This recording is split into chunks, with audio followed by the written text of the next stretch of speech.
తో అధికారంలోకి వచ్చిన కాంగ్రెస్ పై వాటి అమలుకు సంబంధించి అప్పుడే ఒత్తిడి మొదలైంది. 6 గ్యారెంటీలో ఒక్కటైన మహాలక్ష్మి పథకాన్ని అమలు చేస్తోంది. అందులో భాగంగా ఇప్పటికే ఆర్టీసీలో మహిళలకు ఉచిత ప్రయాణం కల్పిస్తున్నారు. దానికి సంబంధించి సర్కారుపై కొన్ని విమర్శలు వస్తున్నాయి. ఆ క్రమంలో గ్యాస్ సిలిండర్లు ఎప్పుడు ఇస్తారన్నది చర్చనీయాంశంగా మారింది.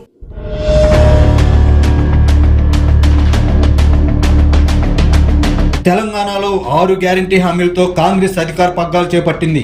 కాంగ్రెస్ ఇచ్చిన మొదటి గ్యారంటీ పథకం మహాలక్ష్మి పథకం.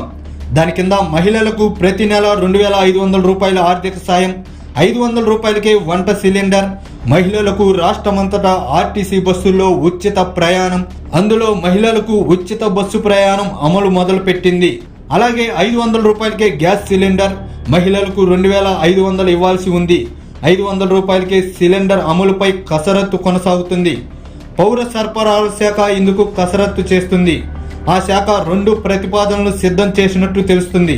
అయితే రేషన్ కార్డుతో లింకు లేకుండా అర్హులందరికీ ఈ పథకాన్ని అమలు చేస్తారా, రేషన్ కార్డు ఉండాలంటారా అన్నది తేల్చాల్సి ఉంది. రేషన్ కార్డు ఉన్నవారికే ఈ పథకం అమలు చేయాలనుకుంటే గత ప్రభుత్వం కొత్త రేషన్ కార్డులు ఇవ్వలేదు. దీంతో చాలా మంది అర్హులు ఈ పథకం లబ్ధిని కోల్పోవాల్సి వస్తుందని చెబుతున్నారు. ప్రస్తుతం తెలంగాణలో 1.20 కోట్ల గ్యాస్ కనెక్షన్లు ఉన్నట్టు అధికార లెక్కలు చెబుతున్నాయి. ఇందులో ఇండియన్ గ్యాస్ 47,96,302 కనెక్షన్లు, హెచ్పి 43,39,354 కనెక్షన్లు ఉంటే భారత్ పెట్రోలియం కనెక్షన్లు 29,04,338 ఉన్నాయి.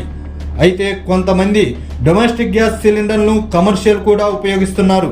దానిపై అధికారుల దృష్టి పెట్టడం లేదు.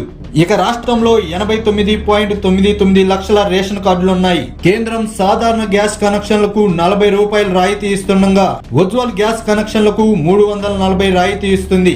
తెలంగాణలో 11 లక్షలకు పైగా ఉజ్వల్ కనెక్షన్లు ఉన్నాయి. ఆ లెక్కన ఉజ్వల్ కనెక్షన్లు పక్కన పెడితే 78 లక్షల కనెక్షన్లకు రాష్ట్రం 500 రూపాయలకే సిలిండర్ ఇవ్వాల్సి ఉంటుంది. అలాగే 11 లక్షల ఉజ్వల కనెక్షన్లకు 165 రూపాయల చొప్పున చెల్లించాల్సి ఉంటుంది. దాంతో ఈ పథకం అమలు వల్ల ఖజానాపై భారీ భారం పడే పరిస్థితి కనిపిస్తుంది. ఇక జనంలో ఈ పథకానికి సంబంధించి ఇంకో డౌట్ కూడా ఉంది.